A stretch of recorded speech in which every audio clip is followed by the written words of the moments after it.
Karena cemburu, seorang pria nekat membakar rumah pacarnya.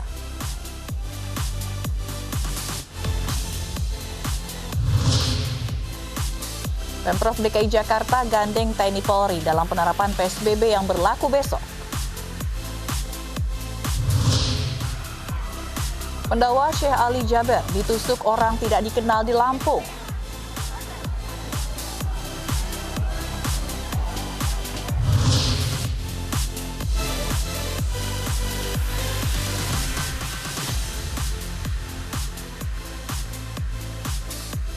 Selamat malam pemirsa, limbah medis usai rapid test massal COVID-19 ditemukan berserakan di Jembatan Suramadu, Surabaya, Jawa Timur.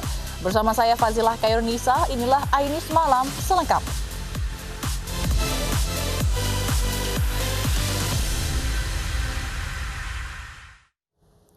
Di bawah pengaruh minuman keras, seorang pria nekat membakar rumah pacarnya di Banjar, Jawa Barat.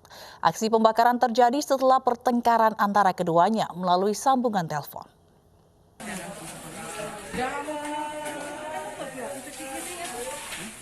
Warga digegerkan oleh kobaran api yang melalap salah satu rumah di Mekarharja, Banjar, Jawa Barat. Kencangnya angin membuat api sulit dipadamkan, hingga api membakar seluruh barang dan atap bangunan. Warga pun mencoba memadamkan api dengan peralatan seadanya. Sementara pemilik rumah yang baru pulang bekerja menangis histeris ketika mengetahui rumahnya terbakar hebat. Kebakaran rumah ini diduga sengaja dibakar, dipicu pertengkaran antara pemilik rumah dengan kekasih prianya.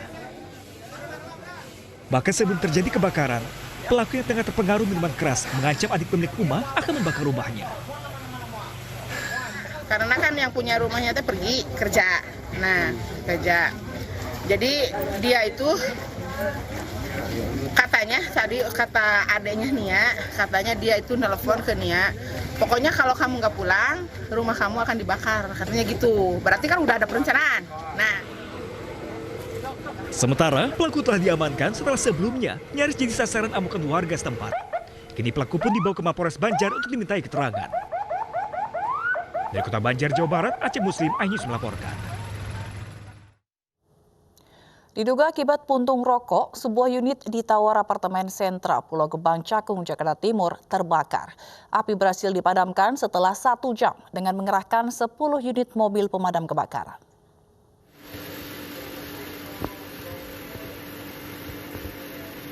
Api dengan cepat membakar salah satu unit apartemen di lantai 6 Tower Hijau Apartemen Sentra Timur, Pulau Gebang, Jakarta Timur. Akibatnya, penghuni apartemen panik dan berusaha menyelamatkan diri. Petugas pemadam kebakaran yang tiba di lokasi langsung berjibaku memadamkan api. Dari hasil pemeriksaan dan keterangan saksi, kebakaran diduga akibat puntung rokok, lalu merembet ke barang sekitar sehingga api berkobar cepat. Awal dari kebakaran dari saksi mata adalah puntung rokok, tapi nanti lebih lanjutnya kita menunggu informasi atau penyidikan dari pihak yang berwajib. Api berhasil dipadamkan 1 jam kemudian setelah mengerahkan 10 unit mobil pemadam dari Sudin Gulkarmat, Jakarta Timur. Tidak ada korban jiwa dalam peristiwa ini. Dari Jakarta, Rio Manik, Ainis melaporkan. Pendakwa Syekh Ali Jaber ditusuk orang tidak dikenal di Lampung saat berceramah. Diduga pelaku alami gangguan jiwa.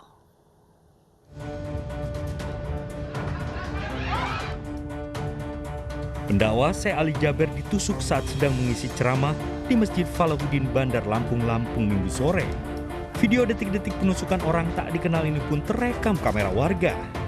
Dari video ini, Syekh Ali Jaber sedang berada di atas panggung. Mendadak seorang pria naik ke atas panggung dan menusuk pendakwah tersebut. Para peserta ceramah pun langsung histeris. Beruntung nyawa Syekh Ali Jaber dapat tertolong. Syekh Ali Jaber mengalami luka pada bagian atas tangan kanannya. Bahkan Syekh Ali Jaber sendiri yang melepaskan pisau yang telah menancap di tubuhnya. Sendiri yang lepaskan pisaunya yang sudah patah di dalam, saya keluarkan. Alhamdulillah, Alhamdulillah, Inna lillahi wa inna ilaihi raji'un. Ini pelajaran baru bagi saya. Mudah-mudahan Indonesia tetap bisa menjaga nikmat aman, sejahtera, dan kita bersatu untuk memperjuangkan Al-Quran di negeri kita Indonesia tercinta. Sementara pelaku penusukan berusia 24 tahun ini sempat diamuk massa sebelum akhirnya diserahkan ke pihak kepolisian.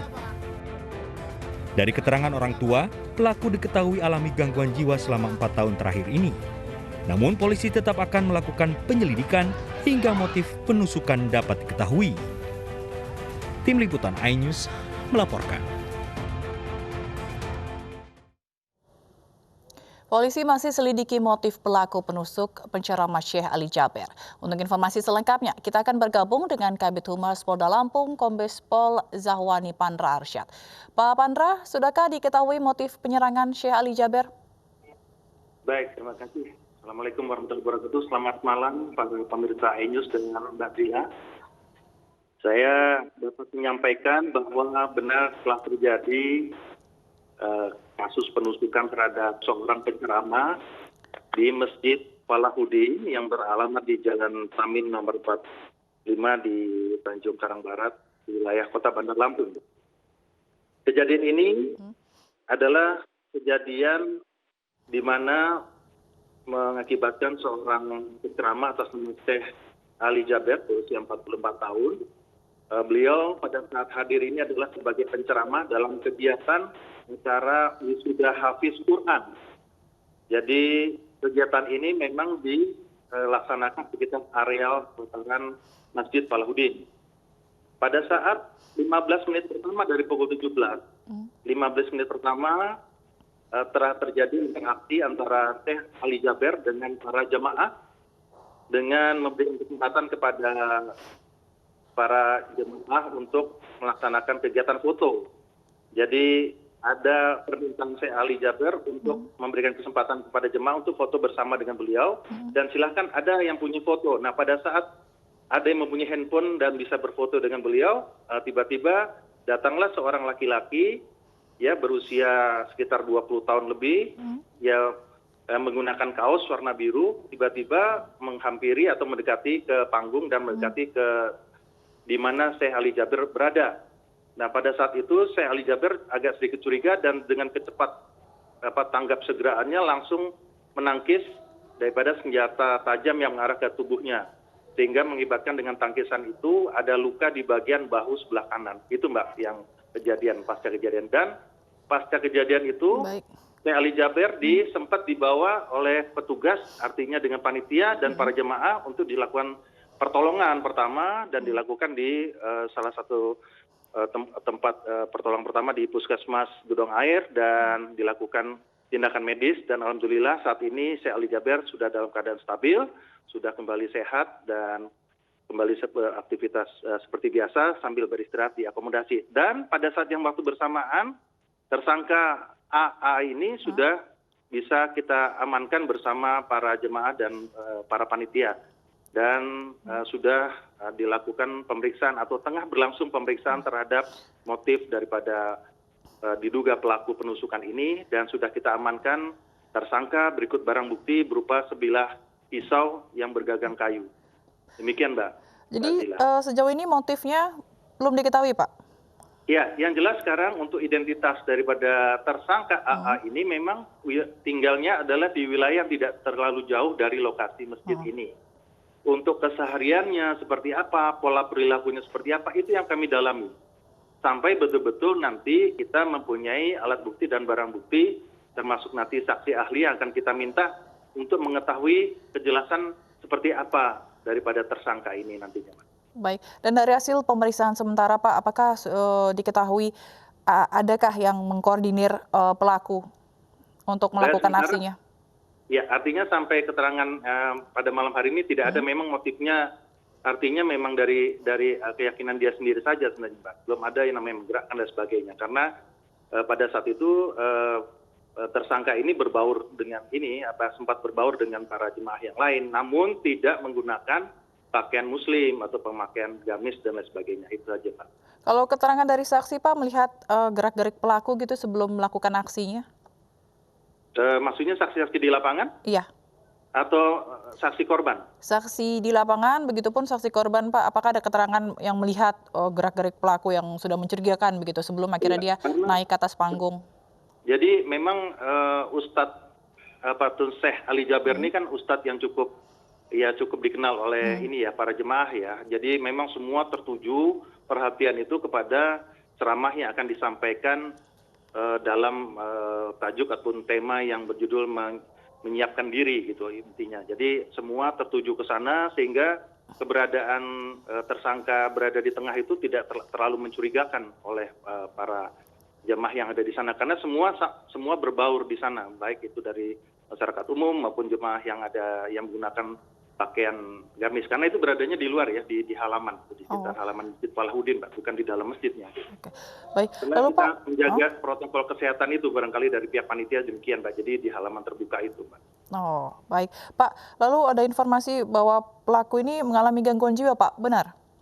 Ya, jadi begini, Mbak. Yang bisa berhak itu yang kami katakan tadi, pemeriksaan terhadap tersangka ini tentunya kami akan melakukan pendalaman. Yang kami perlukan nanti itu pemeriksaan secara fisik maupun psikis maupun secara psikologi. Nantinya kita akan lihat apakah dalam keadaannya sehat, jasmani maupun rohani. Yang bisa memberikan keterangan itu adalah nanti saksi ahli. Kalau kami tidak bisa menjelaskan pada saat ini juga, tentunya mohon waktu kita di dalam kita memberikan keterangan lebih lanjut. Mungkin demikian, Mbak Dina. Ya. Baik. Terima kasih Pak Pandra telah bergabung bersama kami di iNews Malam. Selamat malam. Nah, pemirsa, tim khusus Igeluan Satreskrim Polres Metro Jakarta Selatan ditabrak pelaku balap liar.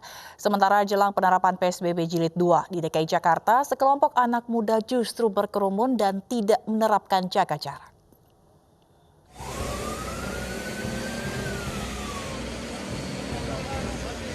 Motor anggota polisi ditabrak oleh seorang pelaku balap liar yang mencoba kabur saat akan ditangkap di kawasan Jalan Prapanca depan kantor Wali Kota Jakarta Selatan.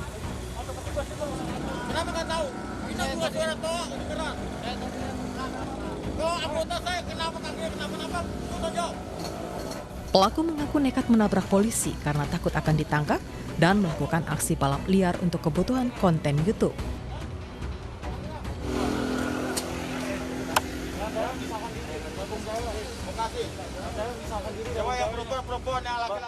Sementara di kawasan Setiabudi, Jakarta Selatan, polisi membubarkan kerumunan anak muda di beberapa lokasi. Satu persatu, polisi memeriksa barang bawaan puluhan anak muda ini.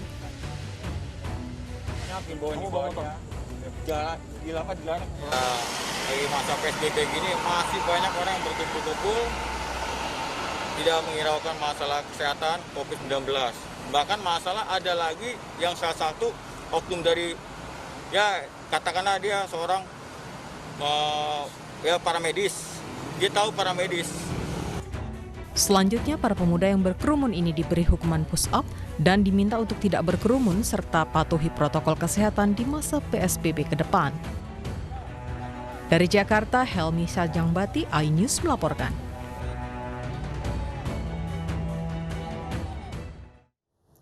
Kedapatan tak menggunakan masker saat berkendara, seorang pria protes ke petugas.